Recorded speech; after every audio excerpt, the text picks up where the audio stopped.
Hey everybody, Nick Espinoza, your chief security fanatic here. And today, obviously, you can see I'm traveling, but that's not what we're talking about. We are talking about the IRS. That's right, the Internal Revenue Service, because they are very insecure. Now, this is actually a really good write-up by Sky Jacobs of TechSpot.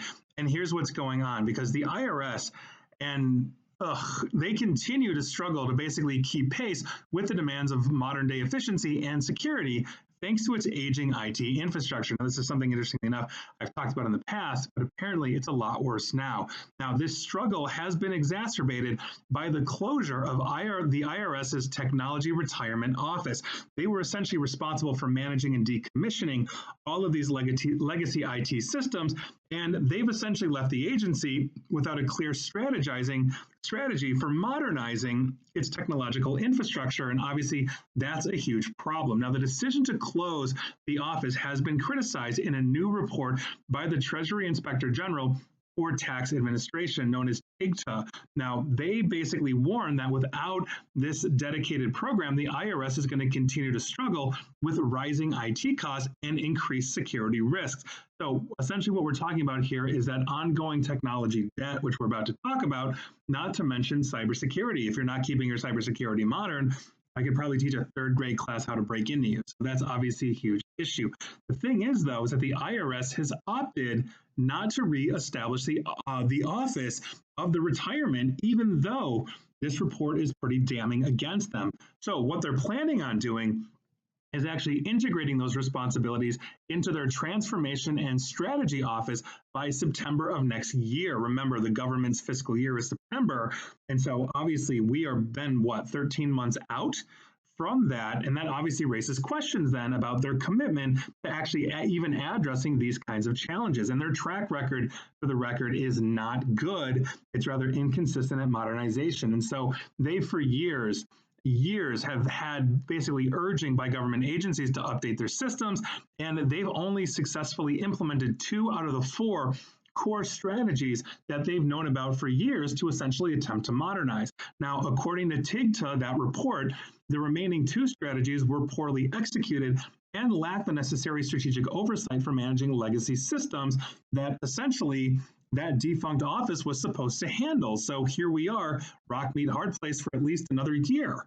Now, while the IRS has identified 107 out of 334 legacy systems for retirement, and that is a ton of legacy, it has developed concrete decommissioning plans for only 2. That's right, 2 out of that list, and that is a huge, significant shortfall that was raised by TIGTA, the report. So legacy systems at the IRS, for the record, are defined as those outdated technologies that remain critical to operations, typically with an application age of 25 years or older. Think about that. That is absolutely insane, meaning we are talking about legacy systems that are working right now that actually went online before 9/11. Think about that. 9/11 was like 13 years ago. No, I'm sorry, 23 years ago. And we actually have systems at the IRS that were put in prior to September 11, 2001. That's absolutely insane. Now, on top of this, TIGTA's analysis revealed that essentially the definition that they were using for legacy was not actually applied accurately, and that resulted in the misidentification of certain systems as legacy. On top of it, TIGTA identified more legacy systems than the IRS was actually aware of, which essentially demonstrates the embarrassing fact that the agency does not fully understand its own technology. And obviously the consequences of poor legacy system management are evident because basically the IT infrastructure and support bill costs for the IRS rose 35%, basically from $2 billion in 2019 to $2.7 billion in 2023. As stuff ages, it requires more maintenance. Think about that antique car you have. If you're driving it every single day, it's going to lead in a lot more maintenance. More things are going to break down than the brand new car under warranty.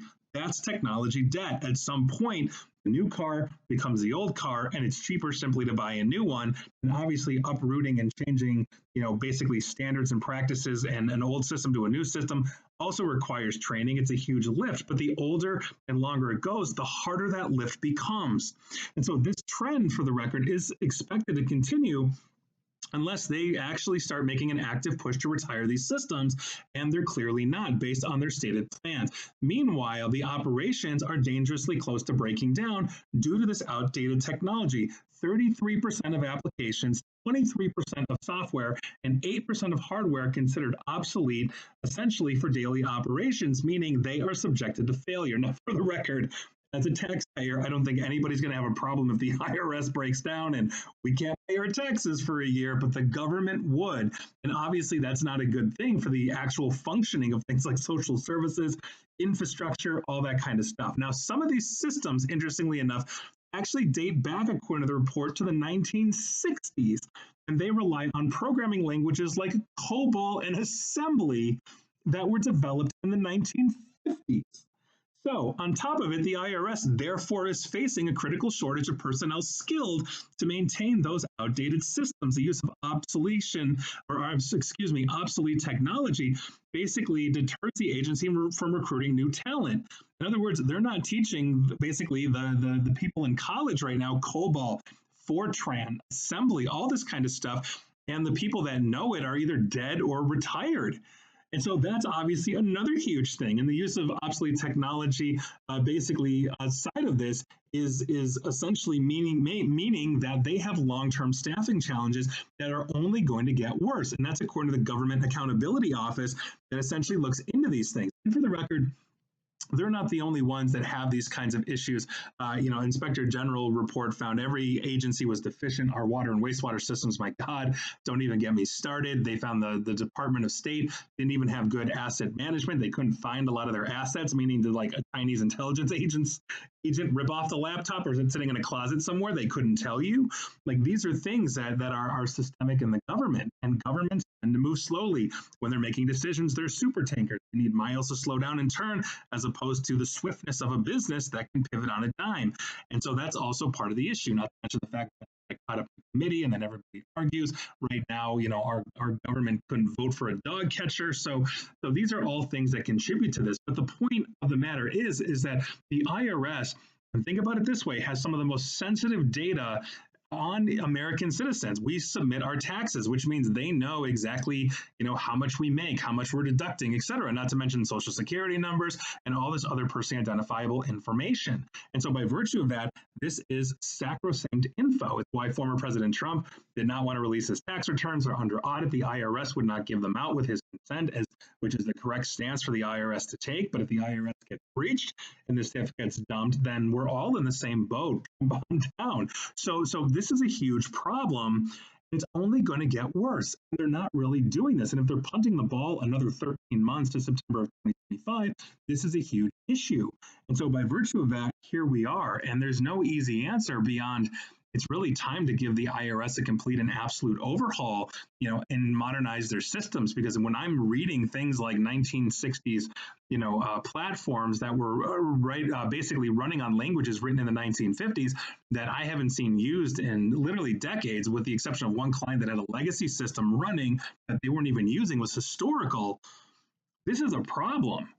And this is a problem we need to fix now. And so that is your unfortunate news of the day. And please like, share, follow me here on Facebook and Twitter at NickAESP, where I promise you they're a bit more modern. Same with YouTube, where you should subscribe. And as always, stay safe, stay online, and please attempt to stay private while paying your taxes.